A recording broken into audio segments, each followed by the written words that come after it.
우리가 지금까지 야곱에 대한 이야기를 나누다가 갑자기 뜬금없이 에서의 족보가 중간에 삽입되어 나오고 있습니다. 발음조차 하기 힘든 이스라엘 사람들의 이름을 우리가 읽었는데 왜 야곱의 이야기가 진행되는 가운데 에서의 족보를 다루고 있는가라는 생각을 해보게 되어집니다. 야곱의 행적 이야기는 이제 거의 마무리가 되어지고 에서의 족보를 다루고 난 다음에 37장부터는 요셉의 이야기가 기록이 되어집니다. 하나님께서는 야곱과 에서 가운데 야곱을 택하신 건 맞습니다만 에서의 인생도 있잖아요. 사실 역사라는 것이 강자의 기록들이 남잖아요. 약한 자들이 남는 것이 아니라 강한 자들의 기록들이 남아서 역사가 되어지는데요. 사실 역사는 강한 자만 있는 것이 아니라 약한 자도 있는 거죠. 약한 자들이 강한 자들과 함께 있었기에 역사가 존재하는 것이거든요. 하나님께서는 하나님의 역사 가운데 쓰임을 받았던 야곱 가문뿐만 아니라 에서의 가문 또한 기억하시고 견고하게 세워가고 계시다는 것을 분명하게 알려주시기 위해서 에서의 족보를 이렇게 길게 기록하고 있다는 것이죠. 에서가 비록 언약의 계승자의 반열에서 벗어났지만 자기 당대에 크게 번영하게 되었다는 것을 보여줍니다. 장자의 명분과 장자의 축복은 야곱이 받았는데 사실 인간적인 눈으로 육적인 눈으로 보게 되어지면 누가 더 잘 살았느냐? 에서가 더 잘 살았다는 겁니다. 또 국가적으로 보면 에서도 한 나라를 이루게 되거든요. 에돔이라는 나라를 이루게 되어지는데 출애굽했던 야곱의 후손들 이스라엘 백성들은 나라를 이루지 못한 상태에 있었습니다. 창세기가 기록되어질 당시 모세가 이스라엘 백성들을 이끌고 광야길을 걸어가고 있는 가운데인데 이미 에서의 후손들은 나라를 이루고 왕조를 이루어서 견고한 세력을 이루고 있었다는 거죠. 그러면 세상적인 눈으로 봤을 때는 누가 성공했느냐? 야곱이 성공한 것이 아니라 에서가 더 성공한 것처럼 보입니다. 한 나라가 이루어지고 왕조가 이루어지고 안정되어진 곳에 세일이라는 곳에 정착하여 왕국을 이루고 있었으니 세상 사람들이 볼 때는 누구를 더 부러워하겠습니까? 갈 곳 없이 정처 없이 떠돌아다니는 이스라엘 민족이 부럽겠습니까? 한 나라를 이루고 왕조를 이루어서 강한 군사력을 가지고 있는 에돔을 부러워하겠습니까? 당연히 에서의 후손인 에돔 국가가 더 눈에 띄겠죠. 그런데 하나님께서는 무엇을 말씀하시는 걸까요? 우리의 눈에 보기에 세상적인 관점에서 더 잘 살고 더 잘 되는 것처럼 보이지만 진정한 성공은, 진정한 축복은 하나님의 약속을 이어가는 것이라는 것을 이야기하기 위함입니다. 지금 저와 여러분들은 에돔의 이야기, 에서의 이야기는 먼 이야기고 다른 나라 이야기지만 당시 이스라엘 백성들은 자신들의 이야기고 지금 자신들 가까이에 있는 나라의 역사이자 또 자신의 선조였던 아브라함, 이삭, 야곱의 첫째 아들 에서의 후손들의 나라 이야기이기 때문에 밀접하게 다가오는 것이죠. 에서의 후손들이 어떻게 퍼져나갔는지 어떻게 왕조를 이루었는지 다 알지 못합니다. 그런데 무엇을 이야기하고자 하는 것일까요? 정말 진정한 성공이 무엇인가? 진정한 번영이 무엇인가? 진정한 축복이 무엇인가를 분명하게 보여주기 위해서 의도적으로 모세는 에서의 족보를 다루고 있다는 거죠. 에서와 그의 후손들이 비록 인간적인 관점에서 부와 권력을 누리고 흥왕하였지만 하나님의 언약의 백성이 되어지는 특별한 축복을 받게 되어진 그 야곱과 그 후손들이 더 하나님의 보실 때는 복받은 자들이라는 것이죠. 창세기는 창조에 관한 책이면서도 또 10개의 족보가 기록되어져 있기 때문에 계보의 책이라고 합니다. 본문은 9번째 족보 에서의 족보를 소개하고 있습니다. 세일산을 중심으로 정착하게 되어진 에서 후손의 계보를 소개하는 본문은 이렇게 시작을 합니다. 에서 곧 에돔의 족보는 이러하니라. 에서라는 이름의 뜻이 거칠다, 털이 많다, 붉다라는 의미를 갖고 있는데요. 붉고 또 온몸에 털이 많아서 지어진 이름이죠. 그래서 또 별명이 붉다라는 의미를 갖고 있는 에돔이라는 그 별명 또한 있습니다. 그래서 에서의 후손들이 나라를 세우고 에돔이라고 자신의 나라를 명명하죠. 에서는 이삭과 리브가 사이에서 야곱과 더불어 태어난 쌍둥이 형이었습니다. 그 해산 기한이 찬즉 태에 쌍둥이가 있었는데 먼저 나온 자는 붉고 전신이 토록 같아서 이름을 에서라 하였고, 태어났을 때의 그의 모습을 보고 에서 붉다라는 이름을 짓게 되었고, 그의 후손들 또한 에돔이라는 나라의 이름을 붙이게 되었는데요. 오늘 본문을 나누어서 살펴보면 먼저 1절부터 8절에서는 에서가 가나안 지역에서 3명의 아내로부터 자식들을 낳게 되었다는 것을 소개를 합니다. 여러분, 이것은 이삭과 리브가가 원하지 않았던 선택이었습니다. 누구의 선택이냐? 에서의 선택이었습니다. 이것이 이삭과 리브가의 마음에 근심이 되었죠. 그래서 이러한 일들을 통해서 에서가 하나님의 축복 밖에 있었다는 것을 보여주고 있는 것이죠. 하나님께서 복중에 있을 때부터 야곱을 택하셨지만 삶을 살아가는 동안 하게 되어지는 선택은 우리의 몫이거든요. 에서는 이삭의 뜻대로 가난안 여인이 아니라 야곱처럼 친족 가운데서 자신의 배우자를 선택했어야만 했습니다. 그런데 에서는 자기의 뜻대로 그 가난안 여인 가운데 마음에 드는 여자를 아내로 삼아 자식을 낳았다는 거죠. 이것부터가 삐뚤어져 있었던 거죠. 이것부터가 하나님의 뜻에 맞지 않았다는 거죠.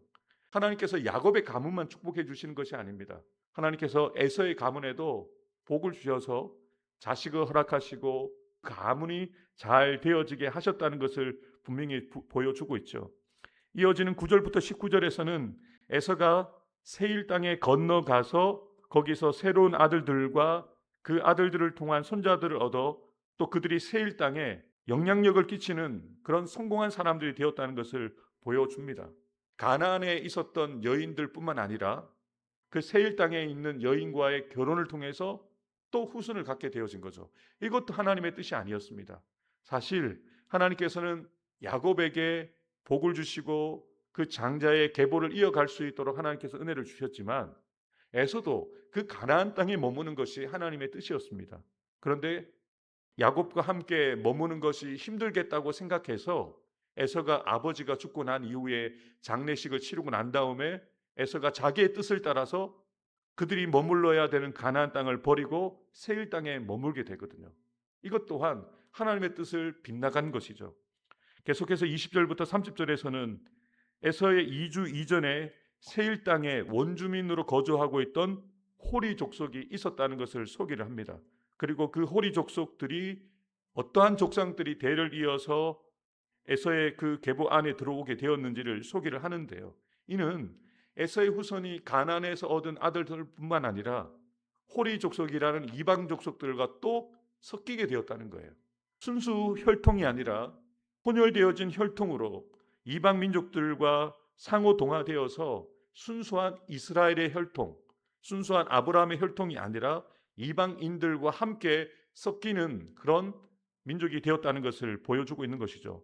마지막으로 31절부터 43절에서는 에돔인이라는 완전히 새로운 하나의 민족을 이루어서 나라를 이루게 되어졌는데요. 그 나라들이 왕을 세우게 되는데 벨라라는 왕부터 하달이라는 왕까지 왕조가 이어졌다는 것을 소개를 하는데, 이 왕조가 왜 중요하냐면 하달이라는 왕이 출애굽 당시 이스라엘 민족과 대치를 이뤘던 왕입니다. 그러니까 이것은 우리에게는 먼 이야기지만 이스라엘 민족들은 지금 현실로 다가오는 이야기라는 거죠. 에돔 족속들이 나라를 이루고 왕조를 이루어서 출애굽할 때까지 큰 왕국을 이루어서 이스라엘 민족과 대치하는 상황 가운데 있다는 것을 소개하고 있는데요. 이러한 내용들은 이미 하나님께서 약속하셨던, 예언하셨던 내용이었습니다. 여호와께서 그에게 이르시되 두 국민이 내 태중에 있구나. 두 민족이 내 복중에서부터 나누이리라. 족이 저 족속보다 강하겠고 큰 자가 어린 자를 섬기리라 하셨더라. 하나님께서 미리 예정하신 바가 있어서 야곱과 에서에 대한 계획이 있었지만 그들의 삶이, 그들이 걸어갔던 길이 완전히 다릅니다. 야곱은 하나님의 약속의 말씀을 따라 우여곡절 끝에 가나안으로 돌아와서 그 아버지 이삭의 대를 이어서 가나안을 지키는 언약의 삶을 살아갔지만 에서는 언약의 땅을 떠나 자신이 선택한 세일 땅에서 나라를 이루고 민족을 이뤘다는 것을 분명하게 알 수 있는 것이죠. 에서는 이전에 어떠한 선택을 했다라고 성경은 이야기하고 있습니까? 야곱에게 이르되 내가 피곤하니 그 붉은 것을 내가 먹게 하라 한지라. 그러므로 에서의 별명은 에돔이더라. 야곱이 이르되 형의 장자의 명분을 오늘 내게 팔라. 에서가 이르되 내가 죽게 되었으니 이 장자의 명분이 내게 무엇이 유익하리요. 야곱이 이르되 오늘 내게 맹세하라. 에서가 맹세하고 장자의 명분을 야곱에게 판지라. 야곱이 떡과 팥죽을 에서에게 주매 에서가 목매어 마시고 일어나 갔으니 에서가 장자의 명분을 가볍게 여김이었더라. 에서는 장자의 명분을 소홀하게 여김으로 장자꾼을 야곱에게 팥죽 한 그릇에 넘기는 선택을 했습니다. 장자의 명분과 장자의 복을 에서가 받게 되어지는 것이 원래 순서였고 정석이었습니다. 그런데 누가 팔아 넘겼느냐? 에서가 팔아 넘겼습니다. 그런데 이것이 다가 아니죠. 에서가 40세에 헷 족속 부에리의 딸 유딕과 헷 족속 엘론의 딸 바스맛을 아내로 맞았다. 자신의 부모의 뜻과 상관없이 하나님이 원하시지 않는 결혼을 했다는 거죠. 그들이 이삭과 리브가의 마음에 근심이 되었더라. 에서가 이렇게 부모의 근심이 되어지고 하나님의 근심이 되어지는 선택들을 계속 반복되어서 하고 있는데요. 이것이 다가 아닙니다. 에서가 또 본즉 가나안 사람들의 딸들이 그의 아버지 이삭을 기쁘게 하지 못하는지라. 이에 에서가 이스마엘에게 가서 그 본처들 외에 아브라함의 아들 이스마엘의 딸이요 느바에스의 누인 마할랏을 아내로 맞이하였더라. 아멘. 아버지에게 아내가 마음에 들지 않고 기쁨을 주지 못하니까 오히려 이스마엘의 딸을 취하여서 결혼을 했다는 거죠. 기가 막힌 에서의 선택을 봅니다. 지금 현재 에서의 삶은 이렇게 하나님의 뜻과 상관없는, 아버지의 뜻과 상관없는 선택들이 그들의 현실을 만들어냈다는 것을 성경은 증거하고 있는 것이죠. 또한 지금 이렇게 이스라엘과 에돔이 나뉘어질 수밖에 없었던 것에 대해서 이렇게 설명을 합니다. 에서가 자기 아내들과 자기 자녀들과 자기 집의 모든 사람과 자기의 가축과 자기의 모든 짐승과 자기가 가나안 땅에서 모은 모든 재물을 이끌고 그의 동생 야곱을 떠나 다른 곳으로 갔으니 두 사람의 소유가 풍부하여 함께 거주할 수 없음이러라. 그들이 거주하는 땅이 그들의 가축으로 말미암아 그들을 용납할 수 없었더라. 이에 에서 곧 에돔이 세일산에 거주하니라. 아멘. 이러한 에서의 수많은 선택들이 결국 언약을 계승하는 선민 이스라엘과 적대 관계를 이루는 에돔 족속을 이루게 되었다는 것이죠. 그에 반해 야곱은 장자의 명분을 선택했을 뿐만 아니라 하나님의 계획에 따라 아버지 이삭으로부터 언약 가문의 계승자의 복을 받아서 하나님의 역사를 이어가는 이스라엘의 조상이 되어지는 역사의 주인공이 될 수 있었다는 것이죠. 27장부터 35장에는 주로 야곱의 생애에 대해서 자세히 다루었는데요. 오늘 우리가 함께 읽은 본문에서는 하나님의 언약과 멀어졌지만 구약 선민 이스라엘과 밀접하게 관계가 있었던 에돔 족속의 계보를 소개하면서 왜 에돔 족속이 생기게 되었는지, 그리고 그 에돔 족속이 왜 출애굽한 이스라엘 백성들과 적대 관계가 되었는지를 설명하기 위해서 의도적으로 모세가 기록한 것이죠. 이렇게 하나님께서는 에돔도 에서도 복을 주셔서 강대한 나라를 이루게 해 주셨는데, 우리의 눈에 보기에는 왕조를 이루고 왕국을 이룬 에서와 에돔 족속이 성공한 것처럼 보이지만 하나님은 아니라는 것이죠. 비록 정처 없이 가나안 땅을 향하여 나아가는 출애굽한 이스라엘 백성들을 바라볼 때 힘겨운 인생이고 힘겨운 결이지만 그 길이 하나님이 기뻐하시는 길이라는 것이죠. 하나님께서는 분명하게 그들이 뱃속에 있을 때부터 말씀하셨습니다. 큰 자가 어린 자를 섬기게 될 것이다.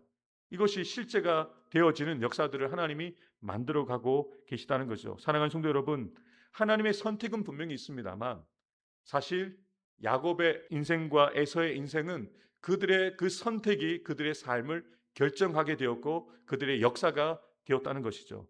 오늘 저와 여러분이 하나님의 어떠한 예정 가운데 우리를 이끌어 가시는지는 우리는 알지 못합니다. 그런데 여러분이 어떤 선택을 하느냐가 여러분이 만들어가는 역사가 될 수 있고 하나님의 역사가 될 수 있다는 거죠. 에서는 자기의 역사를 만들어 갔습니다.